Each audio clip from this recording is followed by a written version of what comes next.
Pernah kepikiran gak sih, kenapa ya materi pelajaran yang kita pelajari susah payah, kok gampang banget lupanya begitu ujian selesai?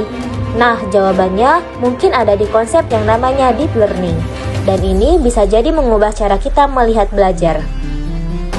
Oke, begitu dengar deep learning, saya yakin sebagian besar dari kita langsung mikir ke intelijen, ke AI. Ya wajar banget, tapi ternyata istilah yang sama persis ini punya makna lain yang jauh lebih dalam dan fundamental di dunia pendidikan.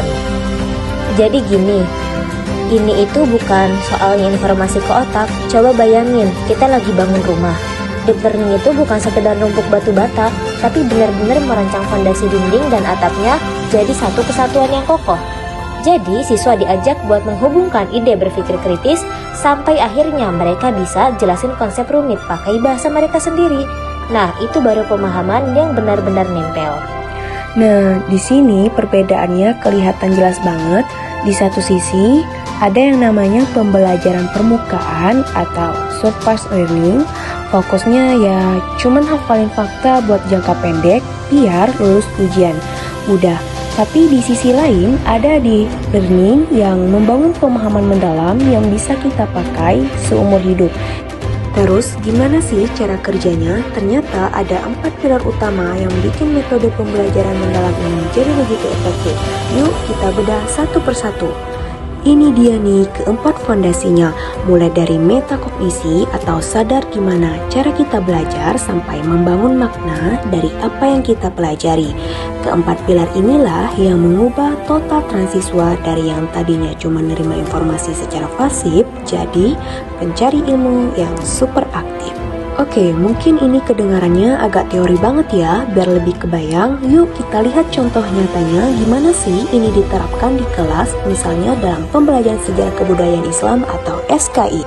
Dan di kelas SKI yang menerapkan deep learning, tujuannya itu bukan lagi sekedar hafal nama tokoh, tetapi jauh lebih dalam dari itu. Tujuannya adalah supaya siswa bisa meresapi nilai luhur dari sejarah, misalnya kejujuran. Untuk mencapai itu, gurunya memakai metode yang seru. Contohnya, siswa membahas soal maraknya penipuan online zaman sekarang, terus dikaitkan dengan prinsip kejujuran dalam berdagang yang diajarkan dalam sejarah Islam. Ini yang bikin sejarah jadi hidup.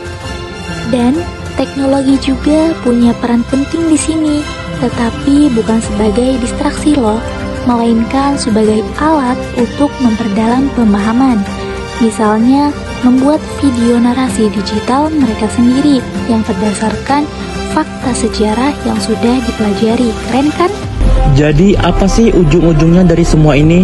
Apa dampak nyatanya buat siswa kalau fokus belajarnya digeser dari yang tadi yang cuma hafalan buat ujian jadi pemahamannya sejati?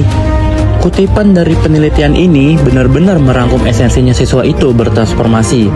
Mereka bukan lagi sekedar ember kosong yang pasif diisi informasi, tapi mereka jadi arsitek yang aktif membangun pengetahuannya sendiri. Mereka jadi pembuat makna. Nah, ini dia. Poin paling pentingnya, pendekatan ini nggak cuma mengasah otak saja, tetapi juga membangun karakter dan kecerdasan emosional. Pada akhirnya, ini membentuk individu yang utuh, yang siap menghadapi kompleksnya dunia modern dengan bekal pemahaman yang mendalam, bukan sekedar hafalan di ujung lidah. Jadi sebagai penutup, yuk kita renungkan pertanyaan ini. Sebuah pertanyaan yang jadi inti kenapa di planning ini penting banget.